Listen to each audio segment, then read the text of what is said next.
Assalamu alaikum everyone. This is lecture 4.2 of software engineering, right? And in this lecture, we are going to continue the topic of software project management, right? तो अब हम यहाँ जो continue करेंगे उसका हम start लेते हैं सॉफ्टवेयर प्रोजेक्ट मैनेजर से कि सॉफ्टवेयर प्रोजेक्ट मैनेजर कौन होता है, राइट? सॉफ्टवेयर प्रोजेक्ट मैनेजर वो शख्स होता है जिस पे सारी जिम्मेदारी होती है सॉफ्टवेयर प्रोजेक्ट की एग्जीक्यूशन को लेके। मींस एचडीएलसी के जितने भी फेजेस होते हैं उन सबको सक्सेसफुली इम्प्लीमेंट कराना किसका काम होता है? सॉफ्टवेयर प्रोजेक्ट मैनेजर का। एसडीएलसी या software development life cycle, right? So software project manager is thoroughly aware of all the phases of SDLC that the software would go through, right?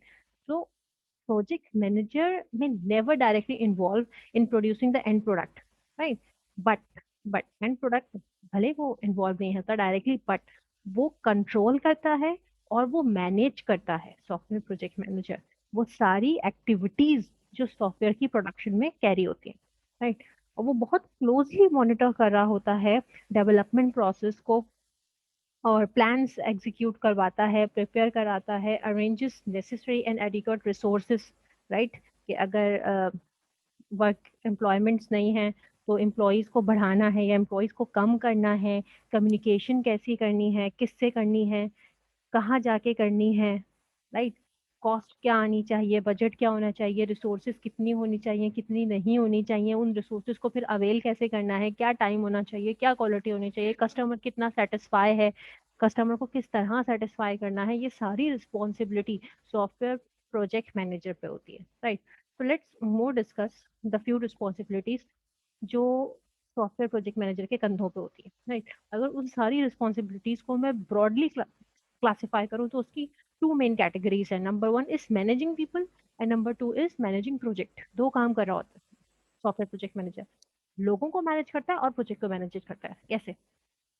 Managing people में आता है कि वो as a project leader की तरह behave करता है, लिएसिंग with stake holders, मतलब हर वो शख्स जो प्रोजेक्ट को डायरेक्टली या इनडायरेक्टली इम्पैक्ट कर रहा है उनसे बातचीत करता है। ह्यूमन रिसोर्सेज को मैनेज करता है कि नेटवर्क कितना अवेलेबल है इस प्रोजेक्ट के लिए, कॉस्ट कितनी अवेलेबल है, बैठने की जगह कितनी है, कितने पीसीज हैं, कितनी बैंडविड्थ है, ये सब देखता है, right? Setting up reporting hierarchy, reporting hierarchy set करता है। मींस कि प्रैक्टिशनर्स किसको रिपोर्ट करेगा, डेवलपर को रिपोर्ट करेगा, फिर डेवलपर किसको रिपोर्ट करेगा, लीड वन को रिपोर्ट करेगा, फिर लीड वन किसको रिपोर्ट करेगा, नेटवर्क इंजीनियर को रिपोर्ट करेगा, नेटवर्क इंजीनियर किसको रिपोर्ट करेगा, मैनेजर को रिपीट करेगा, मैनेजर किसको रिपोर्ट करेगा, सीनियर मैनेजर को रिपोर्ट करेगा, फिर सीनियर मैनेजर वीपी को रिपोर्ट करेगा, राइट? तो ये सारी हायरार्की प्रोजेक्ट मैनेजर डिसाइड करता है, राइट? इस तरह से वो लोगों को मैनेज करता है। प्रोजेक्ट को वह कैसे मैनेज करता है? प्रोजेक्ट को वह ऐसे मैनेज करता है कि सबसे पहले तो प्रोजेक्ट का स्कोप डिफाइन करता है, रिक्वायरमेंट्स जब गैदर कर लेता है तो बताता है अच्छा भाई ये रिक्वायरमेंट्स है, इन रिक्वायरमेंट्स को देते हुए इस प्रोजेक्ट का ये स्कोप है। मीन्स ये वो मेन मेन टास्क हैं जो अगर इस प्रोजेक्ट ने अकम्प्लिश कर लिया तो ये कंप्लीट हो जाएगा, राइट? प्रोजेक्ट मैनेजमेंट एक्टिविटीज जितनी भी होती हैं उन सबको मैनेज करता है, मॉनिटर करता है प्रोग्रेस की कि कब टीम किस वक्त में कहाँ तक पहुंची और टीम की परफॉर्मेंस कैसी है, अच्छी है, बुरी है, और अगर बुरी है तो उसको इम्प्रूव कैसे करना है। रिस्क एनालिसिस करता है कि इस वक्त ये प्रोजेक्ट किसी भी पर्टिकुलर स्टेट पे स्टैंड करता है तो यहाँ हमें किन किन खतरों का सामना करना पड़ सकता है, right? Take necessary steps to avoid और कम आउट ऑफ प्रॉब्लम्स। कभी कभी कहीं प्रोजेक्ट स्टक हो जाता है, फंस जाता है, कभी कोई रिसोर्सेज की कमी आ जाती है तो उनको अरेंज करता है वो। कभी अनएम्प्लॉयमेंट का मसला हो जाता है, कभी एम्प्लॉयज इतने ज़्यादा हो जाते हैं कंपनी उनको पे नहीं कर पाती होती, तो फिर किस तरह से उनका लोड डिस्ट्रीब्यूट करना है वो सब प्रोजेक्ट मैनेजर देखता है। Act as project spokesperson, right? सबसे मेन काम जो प्रोजेक्ट मैनेजर को करना पड़ता है कि देखें जो दिखता है वो बिकता है। कभी कभी प्रोजेक्ट इतना अच्छा नहीं होता लेकिन प्रोजेक्ट मैनेजर उसको ऐसे प्रेजेंट करता है कि लोग कहते हैं हमें तो यही चाहिए। और कभी कभी प्रोडक्ट बहुत अच्छी होती है आपके पास लेकिन प्रोजेक्ट मैनेजर अगर उसको अच्छे से पोर्ट्रे नहीं करता ना तो सामने वाला कस्टमर कोई इंटरेस्ट शो नहीं करता, राइट? तो ये प्रोजेक्ट मैनेजर के कांधों पे होता है कि वो किस तरह कितना इंटेलिजेंटली अपने प्रोडक्ट को पोर्ट्रे कर रहा है, डिफाइन कर रहा है, राइट? अच्छा जी, moving forward, project management activities में आती क्या क्या चीजें हैं? प्रोजेक्ट मैनेजमेंट में बहुत कुछ आता है, बहुत सारी एक्टिविटीज आती हैं। कि प्रोजेक्ट का स्कोप क्या होगा, इसमें कितनी कॉस्ट आएगी, क्या क्या टास्क होंगे, क्या क्या इवेंट्स होंगे, किस टाइम पे क्या काम हो रहा होगा, रिसोर्सेज कितनी चाहिए होंगी, कब किस रिसोर्स की ज़्यादा ज़रूरत है, कब किस रिसोर्स की कम ज़रूरत है, कब हमें इस रिसोर्स को ऑक्यूपाई करना है, कब किसी रिसोर्स को ऑक्यूपाई नहीं करना, राइट? बहुत कुछ आ जाता है। उनमें से 3 मेन कैटेगरीज क्या हैं? प्रोजेक्ट प्लानिंग, स्कोप मैनेजमेंट और प्रोजेक्ट एस्टिमेशन। प्रोजेक्ट प्लानिंग क्या होती है? प्रोजेक्ट प्लानिंग एक ऐसा काम है जो आप प्रोजेक्ट के स्टार्ट करने से प्रोजेक्ट की प्रोडक्शन से पहले करते हैं, right? It is for the software production but involves no concrete activity that has any direct connection with software production, right? इसका डायरेक्ट कोई कनेक्शन नहीं होता, बट इसमें बहुत सारे ऐसे सेट ऑफ प्रोसेसेस होते हैं जो आपके प्रोजेक्ट को डायरेक्टली लिंक कर रहे होते हैं, सॉफ्टवेयर प्रोडक्शन को फैसिलिटेट कर रहे होते हैं। आप कैसे? यहाँ आप ये देखते हैं कि अच्छा इस प्रोजेक्ट की ये रिक्वायरमेंट्स हैं, मुझे ये काम करने हैं, तो वो काम करने के लिए मेरे पास कितने दिन होंगे, कौन सी ऐसी एक्टिविटी है जो किसी और एक्टिविटी पे डिपेंडेंट है, तो टोटल कितनी एक्टिविटीज हैं और कितनी एक्टिविटीज डिपेंडेंट है, कितनी एक्टिविटीज इंडिपेंडेंट है। अब अगर डिपेंडेंसी आ जाएगी तो देर लगेगी, अगर इंडिपेंडेंसी होगी तो जल्दी हो जाएगा। तो ये सारी जो प्लानिंग है ना, ये सब आप किस में करते हैं? प्रोजेक्ट प्लानिंग में करते हैं। अब एक तरह से स्कोप मैनेजमेंट भी ना प्रोजेक्ट प्लानिंग की ही सब कैटेगरी आप समझ लें।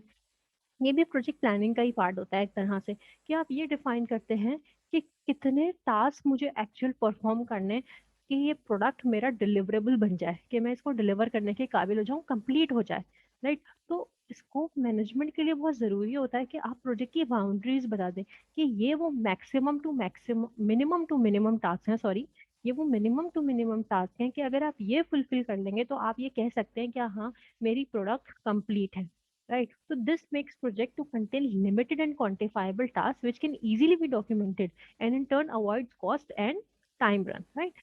जब इतना ज्यादा आपको प्रोजेक्ट का स्कोप क्लियर होगा ना कि मेनली ये काम प्रोजेक्ट कर रहा होगा, उतना ज्यादा प्रोजेक्ट आपके कंट्रोल में होगा, उतना ज्यादा आप जस्टिफाई कर सकते हैं कि अच्छा एक्चुअली मुझे ये काम करना है, तो एक्चुअली इस काम में इतनी कॉस्ट आएगी और एक्चुअली इस काम में इतनी रिसोर्सेस लगेंगी। जब आप क्लियर होंगे ना स्कोप पे, तो आप अपनी कॉस्ट को और टाइम को लेके भी क्लियर होंगे, और इस तरह से कभी भी आपका कॉस्ट या टाइम ओवररन नहीं करेगा, नहीं, क्योंकि आपको आइडिया क्लियर है।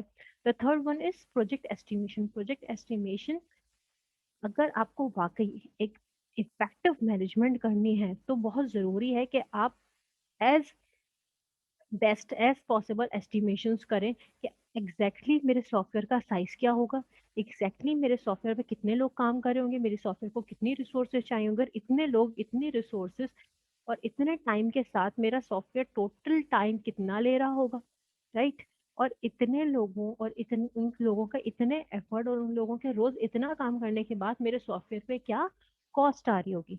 जब आप ये क्लियर होंगे तो आपके पास एक complete full fledge plan ready होगा अपने सॉफ्टवेयर का, अपने प्रोडक्ट का, कि मेरी प्रोडक्ट इतने लोगों के साथ, इतने एफर्ट के साथ, इतने टाइम में इस कॉस्ट के साथ रेडी होगी, राइट? क्योंकि ये सारे एलिमेंट्स आपस में इंटर रिलेटेड है, राइट?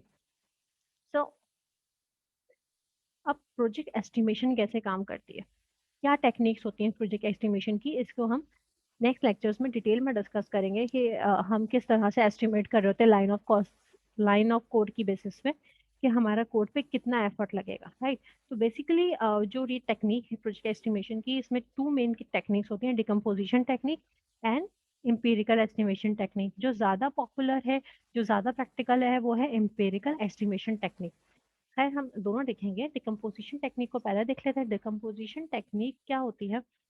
क्योंकि आप अज्यूम करते हैं कि सॉफ्टवेयर एक प्रोडक्ट है जिसमें वेरियस कॉम्पोजिशंस और उसके टू मेन मॉड्यूल्स होते हैं। एक क्या होता है? लाइन ऑफ कोड, दूसरा क्या होता है? Function points. Line of code means कितनी लाइंस ऑफ कोड है, तो एस्टिमेशन आप करते हो किसके बिहाफ पे, कि सॉफ्टवेयर में लाइंस ऑफ कोड कितने हैं। फंक्शन पॉइंट्स क्या होते हैं? जैसे कि नाम से पता चल रहा है, जैसे लाइन ऑफ कोड में चलता है कितनी number of line of codes हैं, और फंक्शन पॉइंट्स क्या है कि कितने फंक्शंस हैं सॉफ्टवेयर प्रोडक्ट में। तो आप वहाँ उस बेसिस पे एस्टिमेशन बनाते हैं on behalf of function points पे कि सॉफ्टवेयर का साइज कितना बड़ा है, right? The second one is empirical estimation technique. अब यहाँ क्या होता है? यहाँ आप बकायदा फॉर्मूला यूज करते हैं, किसकी बेसिस पे? जो आप डिकम्पोजिशन में दो चीजें पढ़ रहे थे, लाइंस ऑफ कोड और फंक्शन पॉइंट्स, इन दोनों की बेसिस पे आप फॉर्मूला लगाते हैं, जिसमें दो मॉडल्स हैं आपके पास इसको सॉल्व करने के लिए। एक पुटनम मॉडल है और एक कोकोमो मॉडल है। COCOMO model is a very popular model और हम इसके न्यूमेरिकल सॉल्व कर रहे होंगे, which is short form of constructive cost model, right? So हम देखेंगे इसको ये किस तरह से काम करता है, क्या इसका बेसिक फॉर्मूला है, किस तरह से इसके कॉस्ट ड्राइवर्स होते हैं जो जिससे आप डिड्यूस कर सकते हैं कि अच्छा ये कॉस्ट आएगी इस तरह के प्रोजेक्ट में। this is the end of this part, which is unit 4.2. Thank you for now. Allah Hafiz.